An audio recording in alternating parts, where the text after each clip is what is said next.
दोस्तों, मेरा नाम रेशमा है और मेरे साथ एक ऐसी घटना घटी है।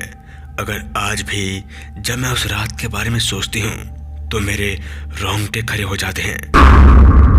दरअसल बात उन दिनों की है जब मैं अपनी 12वीं की पढ़ाई पूरी करके अपने होम टाउन को छोड़कर दूसरे शहर पढ़ने के लिए गई थी। वहीं कॉलेज में मेरी दोस्ती रोमा और निधि से हो गई। वह भी मेरे साथ हॉस्टल में ही रहती थी।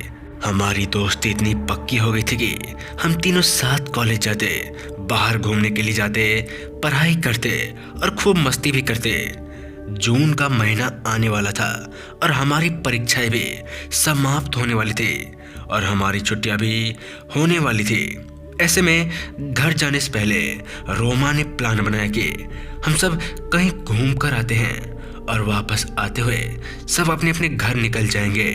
रोमा बहुत चुलबुली और शरारती लड़की थी, जबकि मैं और निधि एकदम शांत स्वभाव के थे और काफ़ी डरते भी थे कि कहीं बाहर घूमने के लिए गए और कुछ उल्टा सिल्टा हो गया तो क्या कहेंगे घर वाले को। ऐसा सोचकर हमने जाने से मना कर दिया, लेकिन रोमा की जिद के कारण हमने अपने घुटने टेक दिए और जाने के लिए राजी हो गए।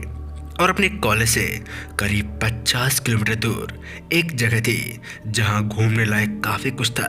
गूगल पर भी उसके बारे में रोमा ने जानकारी हासिल कर ली, क्योंकि रास्ता जंगल से होकर था तो एक दिन में वापसी करना मुश्किल था और रात को कोई भी आने का साधन भी नहीं मिलता था।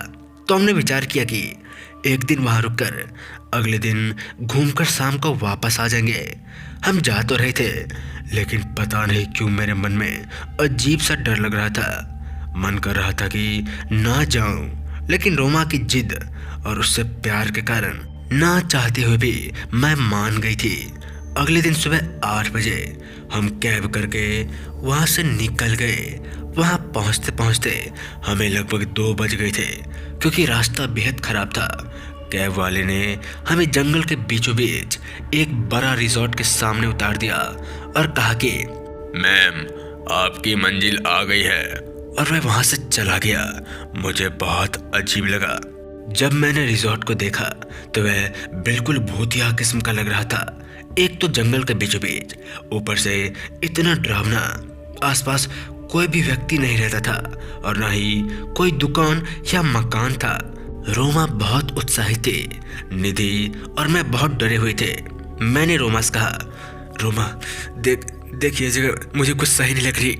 चल हम शहर वापस चलते हैं, चल जल्दी। लेकिन वह नहीं मानी और कहने लगी, तू तो बेकार की बातें करती रहती है, देख कितना सुकून है यहाँ पर। हम रिजॉर्ट के सामने गए। वह दिन में भी काफ़ी डरावना लग रहा था। उसका मेन गेट लोहे का था, जिसे खोलने पर कर की आवाज़ आई। यह आवाज़ सुनकर मेरे दिल की धड़कन बढ़ गई। निधि ने मना किया कि यार रहने देते हैं ना, लेकिन हम दोनों की नहीं चली। रोमा ने कहा, यार तुम लोग कितना डरते हो, आज के युग में भी भूत प्रेत में विश्वास रखते हो। ऐसा कुछ नहीं होता बाबा, तुम दोनों का वहम है। और फिर देखो, हम अकेले थोड़े ही हैं, यहाँ पर तो और भी लोग हैं और यह सब पागल थोड़ी है जो यहाँ रुके हुए हैं।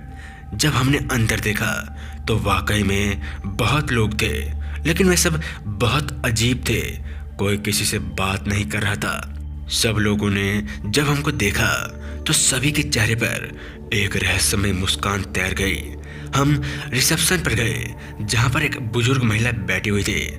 उन्होंने हमें रूम की चाबी दी और एक नौकर को हमारे साथ भेज दिया, जो कि हमारे रूम के सामने लाकर चला गया। हम सीधे अपने रूम में गए, जल्दी से फ्रेश हुए और वहीं से खाना ऑर्डर किया और खाना खाकर हम लेट गए।